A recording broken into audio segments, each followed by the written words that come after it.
Donc, bon après-midi à tous. Merci, Jean des médias, d'être présent aujourd'hui.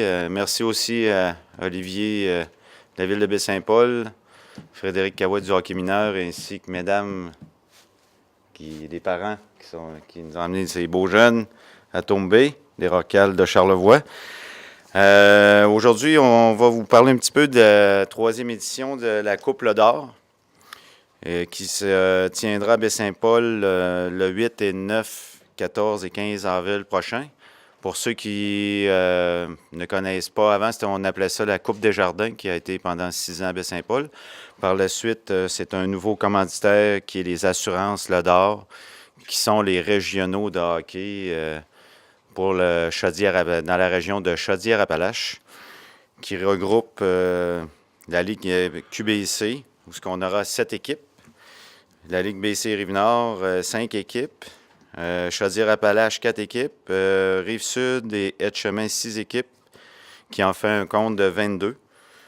Dans la catégorie Atome B. On est très fiers pour cette 3e édition d'avoir les nouvelles couleurs des Rocales de Charlevoix. Avant, c'était souvent les Tiburons. Maintenant, c'est rendu les Rocales. Commandité par chez Simard Suspension.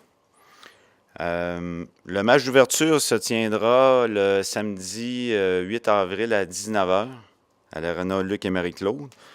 Il y aura une mise au jeu officielle. Par la suite, il y aura des matchs aussi le dimanche le 9. Et se poursuivra dans la 2e fin de semaine, vu que c'est Atome, on ne peut pas jouer plus tard que 7h30, si je ne me trompe pas, Olivier. Hein? C'est environ ça. Donc, on va poursuivre le vendredi saint, le 14 avril, ainsi que pour les demi-finales le matin, samedi le 15 avril à 8h45 ainsi qu'à 10h. On fait un clin d'œil aussi pour notre relève. On fera un match pré-novice à 13h, qui va juste, par la suite, les finales commenceront à 14h30 et 16h. La finale consolation à 14h30. Et la grande finale à 16h. Donc, et on aura pour nos bénévoles le dimanche de Pâques et le lundi de Pâques libre. Donc, la saison de hockey se terminera à ce moment-là pour certains.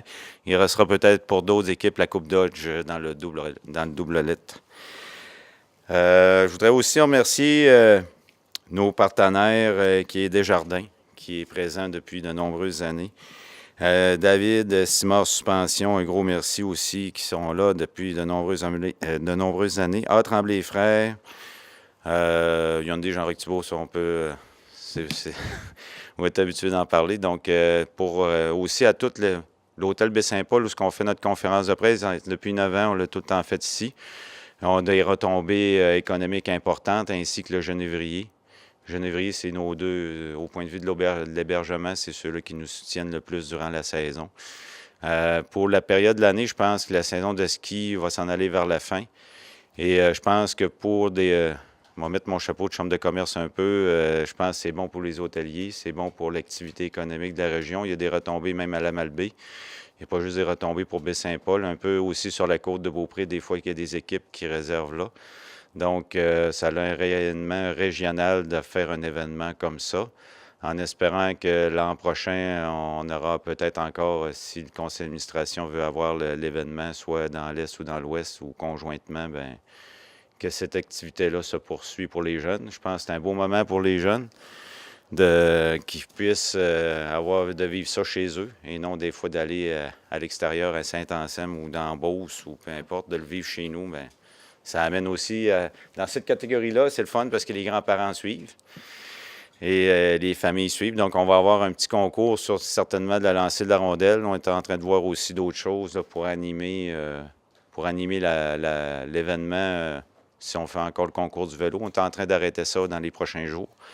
Et on souhaite à nos jeunes du plaisir de participer, puis on invite la population à participer en grand nombre et à venir encourager notre relève de demain qui seront là pendant de nombreuses années, j'en suis sûr.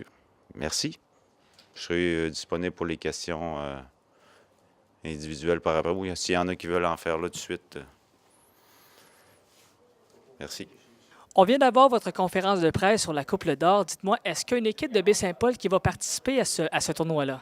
Oui, mais il va y avoir une équipe de Charlevoix, leur Orcal Simard Suspension à Tombé. Eux sont présentement dans les séries. Ils ont des bonnes chances même de remporter le série, là, en principe. Et ils vont participer au match d'ouverture à 19h. Ils vont jouer même peut-être, s'ils se rendent jusqu'à la finale des séries, ils vont jouer dans l'avant-midi, vers midi à Québec, puis ils vont commencer le match d'ouverture à 19h le soir. Est-ce que l'équipe a déjà remporté un tournoi de la sorte? Dans le passé, on a déjà eu, oui, dans le passé, pas cette équipe-là, mais dans le passé, on a déjà eu des équipes qui ont, à Clermont, déjà, une équipe de Clermont dans le novice qui avait déjà remporté à une ou deux reprises, certainement. Est-ce qu'il y a des joueurs qui se démarquent plus que d'autres avec les années qui s'en viennent ou les années qui ont déjà passé? Est-ce qu'il y a des joueurs qui, disons, qui ont du talent et que ça ressort plus avec le temps? Bien, les joueurs qui ressortent avec le temps, je te dirais, quand ils sont rendus dans un niveau Pee-Wee ou Bantam, souvent vont jouer dans du plus gros calibre.